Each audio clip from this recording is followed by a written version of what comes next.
Hey y'all, welcome to our kitchen. Today we're going to be making one of my family's favorite Thanksgiving side dishes, homemade stuffing balls.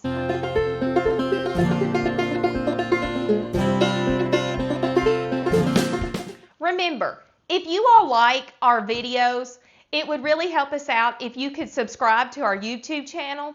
Please don't forget our other social media sites and make sure to follow us there. You can find all this information in the description box below. So follow me along on how to put this together. But if you would like exact measurements, head over to our website and download the printable recipe. The first thing I'm going to do is go ahead and wash up the celery, dice the ends off, chop it up, and I'm going to do the same with the onions. So I like to take my celery and slice it down the middle a few times because I want it to be very small.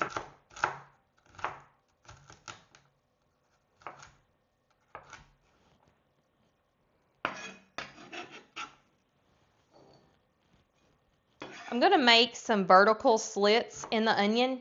I'm not going to cut all the way through, but this will give us small chunks in a minute, and it's something that I've just learned that works for me. Now, I'm going to make one horizontal cut, but don't go all the way through the onion. Keep your fingers back and chop.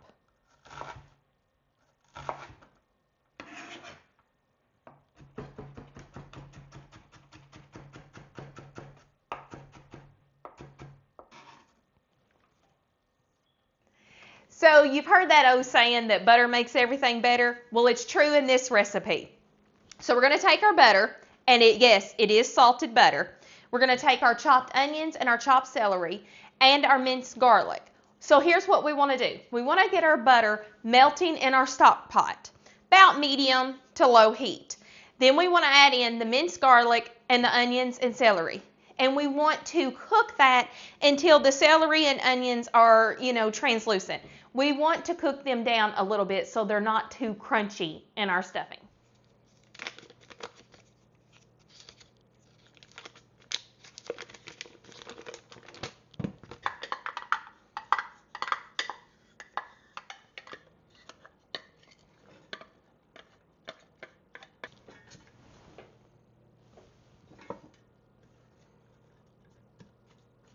That the butter is completely melted, we're going to cook it for about 5 to 10 minutes, and then we'll add in the broth.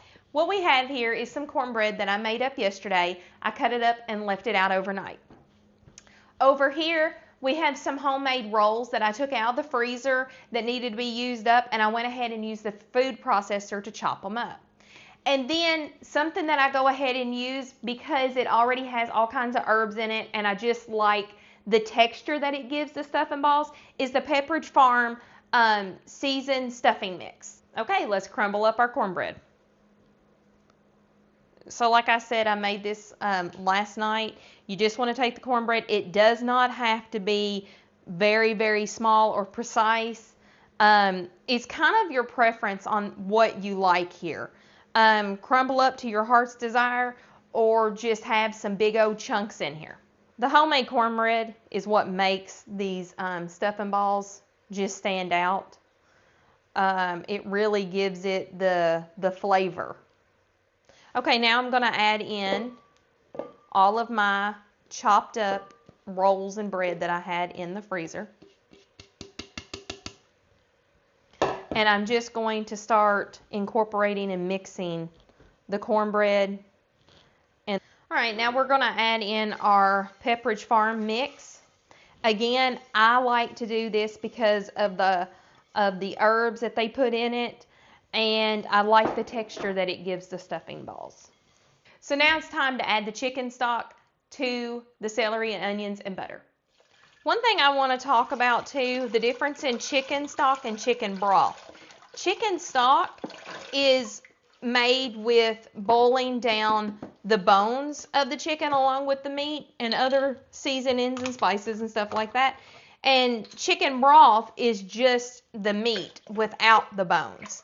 So in this recipe, you want to make sure that you use the chicken stock. It's a lot richer and more flavorful.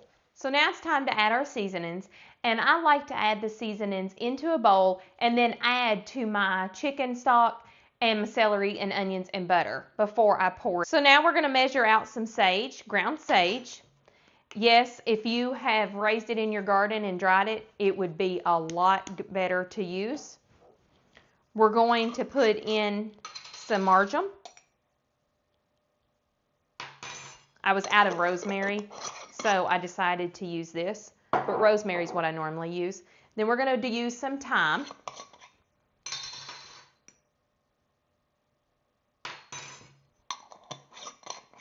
And then we're going to put in some poultry seasoning. Okay, so we're going to add in some parsley. Fresh would be better, but I don't have any on hand, so I'm going to use dried. And some cracked black pepper.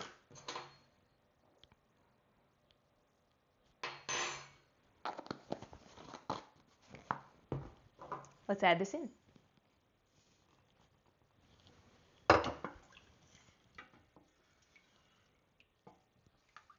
And just mix that up until it's incorporated. Let's not forget that we're going to go ahead and add in our cream of chicken soup with herbs. I like how this gives the stuffing balls a creamy inside texture, but then we also have the crunchy texture on the outside. We'll stir this and bring it all together, and then we'll mix it in with our breadcrumbs. So now we have a rich, creamy, thick sauce here, and we're going to add it in slowly. You want to add in a little bit and then stir.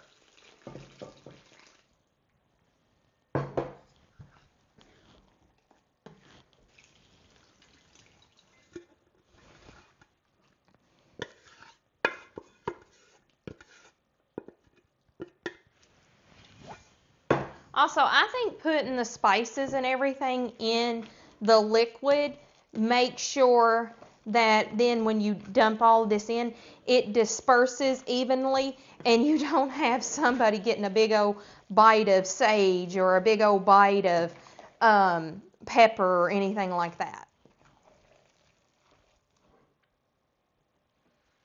Okay. Now this is where I'm going to taste it before I put the eggs in it.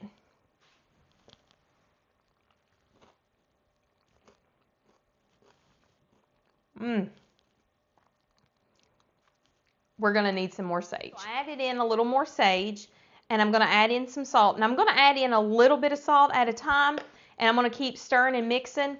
Now, don't forget, during this process, you want to continue to stir up and taste. This recipe is all about tasting and making sure that all the flavors are coming together. And you want to do that before you put the eggs in. If you put the eggs in, you should not taste it after you put the eggs in. We don't want nobody getting any salmonella poison right before Thanksgiving. It's time to add in our eggs. Now these are our farm fresh chicken eggs, and I went ahead and cracked open 4, and you just need to make sure to use large eggs. So once you go ahead and crack your eggs, go ahead and give them a real quick whisk here with just a fork.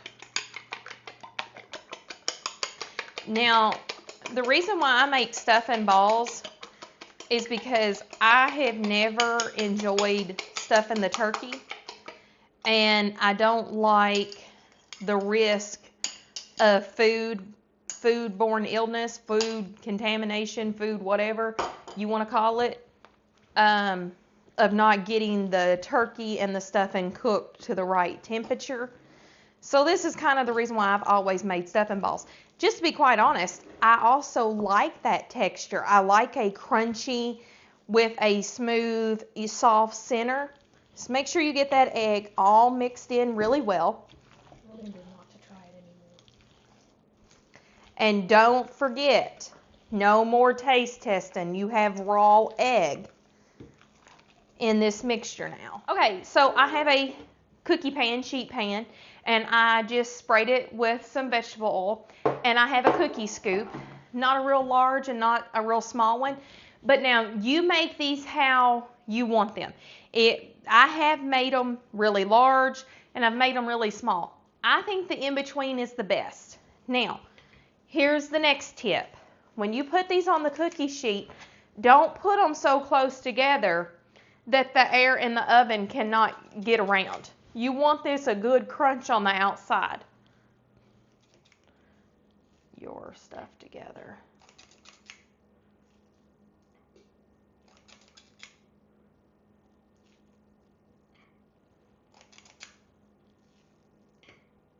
Go ahead and turn your oven on 350 and make sure it is good and preheated before you put these in. I like to make them a day ahead because it goes ahead and lets all the flavors mellow together. It's just a preference. You can make the day up. It doesn't matter. We're going to set the timer for 10 minutes.